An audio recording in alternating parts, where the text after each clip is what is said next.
Hello guys, welcome.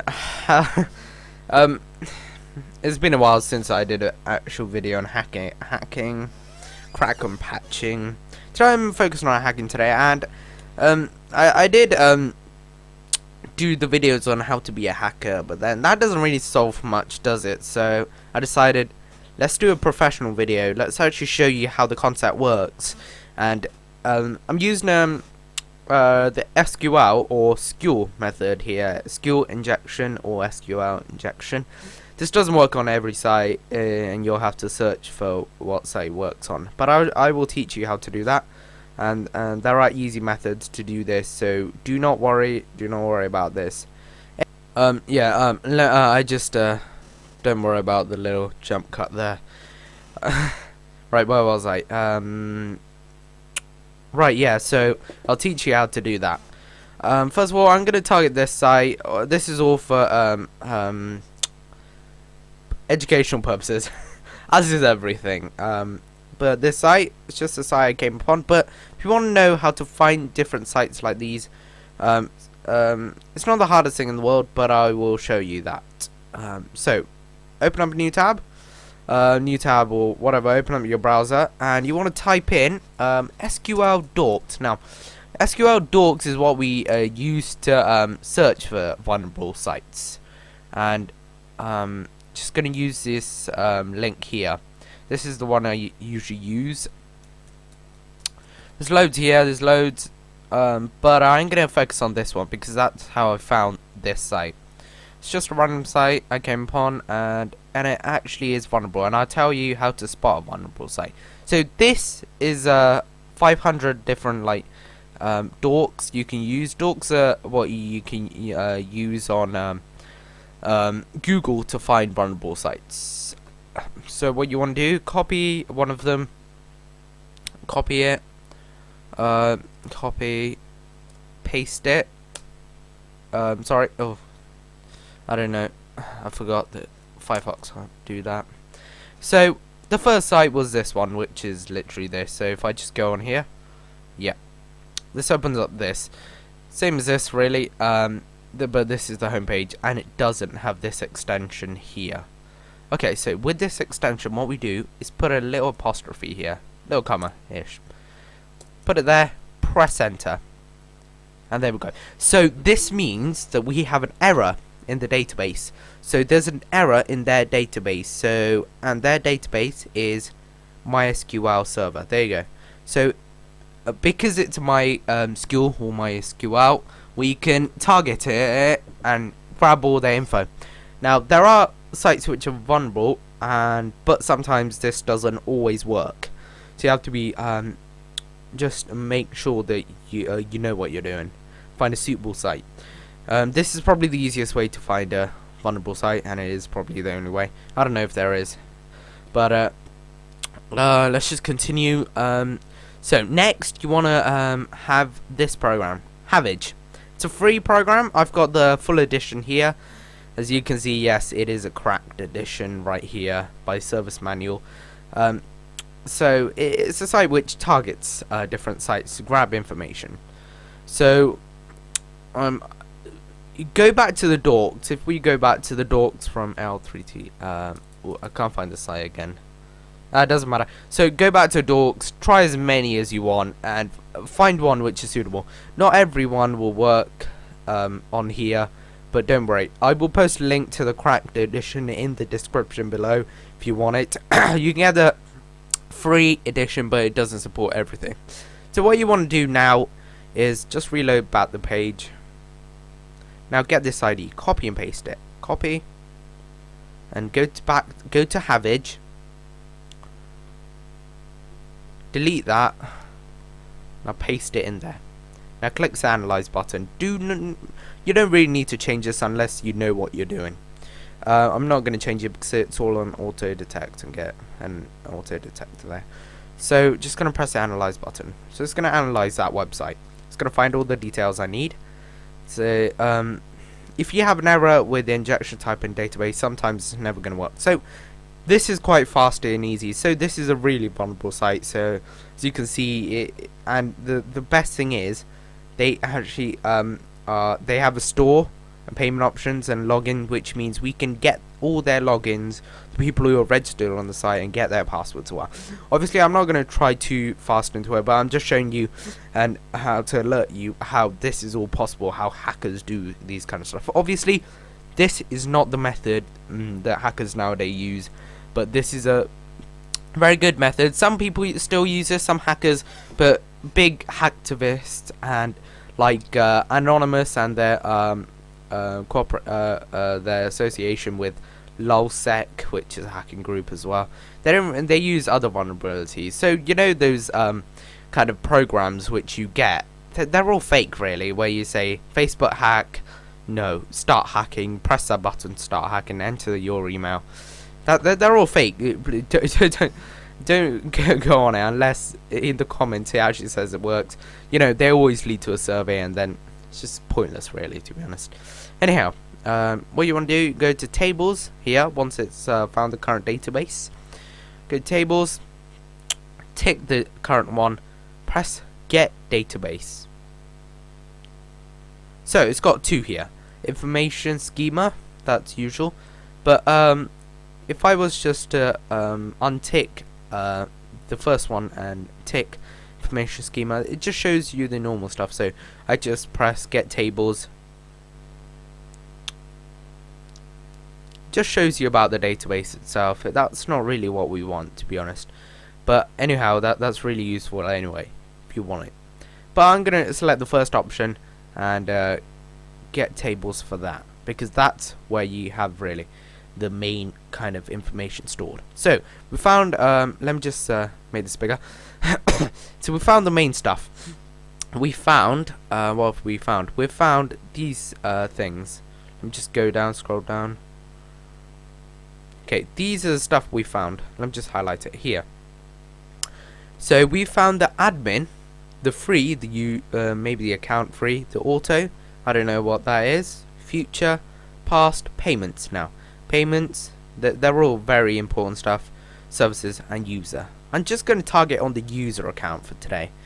I'm going to go and tick the user account and tick this as well, and press the get columns button.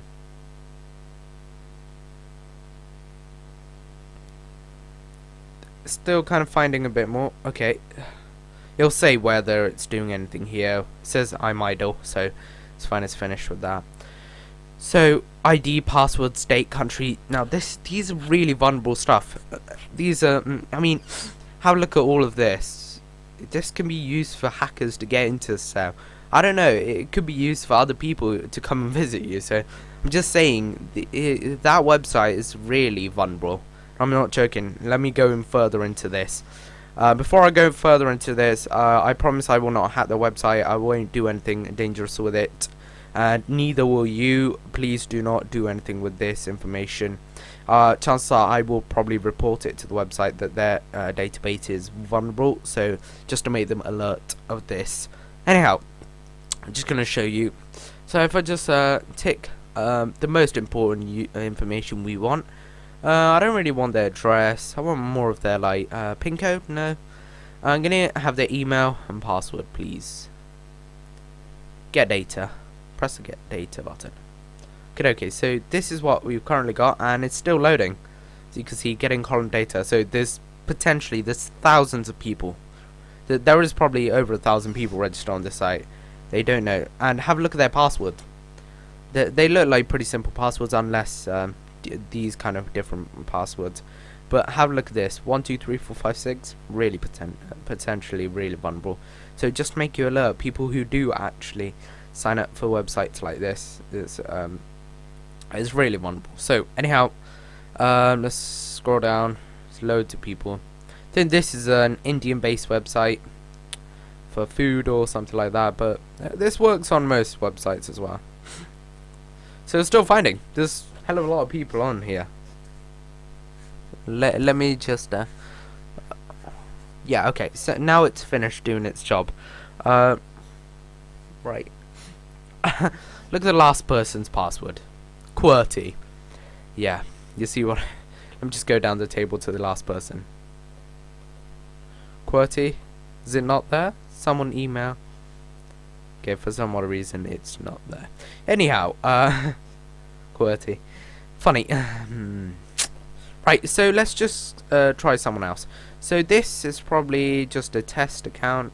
Test. We want to go down into the list and find someone who is probably vulnerable. Someone who has something like this. Seems kind of like really potentially vulnerable. Okay, so send hammerite20@gmail.com. Now the thing is, if you use the same password in the email for the Gmail and stuff, really potentially dangerous, extremely dangerous. I've got their password for this site, but they might use the same password for Gmail as well, so that's dangerous as well. So let me just double click on this. I'm gonna copy this. Copy. Gonna go back to a website. I'm gonna press the login button up here. Login. Use a login. I'm gonna press paste. Paste their email. Go back to Havij. Copy their password. And paste that in as well. Then press the login. As you can see, it's logged in. That's really dangerous as well. See, flash news, it's logged in. So if I go back to payment options, I can see what they've got. I can literally I can, if I go to our services, a hacker could potentially make them pay quite a lot. If I just go on anything else, if I just press this button, buy, okay, I can proceed with this. I can really just proceed with this. I mean, that's really dangerous. So let me just store their password. Let's check on Gmail if they use the same password. If they're clever, they won't, because they would know what to do. They would know that hackers could potentially get there. So if I'm just going to Gmail, email from Google, yeah. So I'm gonna get the email, right, and get the password, copy and paste, sign in. Okay, so currently the account has been disabled. So the account has been disabled because they might have violated something, but this means that they use that same password. This means they did use it. I mean, so it's really so they did use that same password. That means the login did pass, but they're just account has been disabled. So so as you can see, people, that's not a good idea to use the same password on stuff. So just making you aware of what is going on here. If I just go to home here, I'm still logged into their email. Member home. We'll go to member home. There's nothing much to see here, but a plain website. Not too much. You can check out other websites which use this kind of stuff. Anyway, so let me just log out. Let me just go to my page, see anything. No. Okay, let me get the log out. Logged out. Right, I've been successfully logged out. Let me go to Havij again. Let me see another kind of something interesting. Let's see this guy's one. This guy seems interesting. Now this is at Yahoo. Let's see if he uses the same Yahoo account. This is so. Let's see first of all if it is positive to this site to log on. If it is a positive, let's see. Copy that. Copy both. See if I can get into his account successfully. So welcome. So I'm in his account. So that was that was not a fake password. I'll just show you. Look, if I enter the wrong password or email, look, I'll just la la la la and la la la la. There you go. I just typed in something random. No, see, it's wrong. See. So that means that is the right password. That is a right password. So let me go to Yahoo. Yahoo.com. Redirected me there. let me go to mail.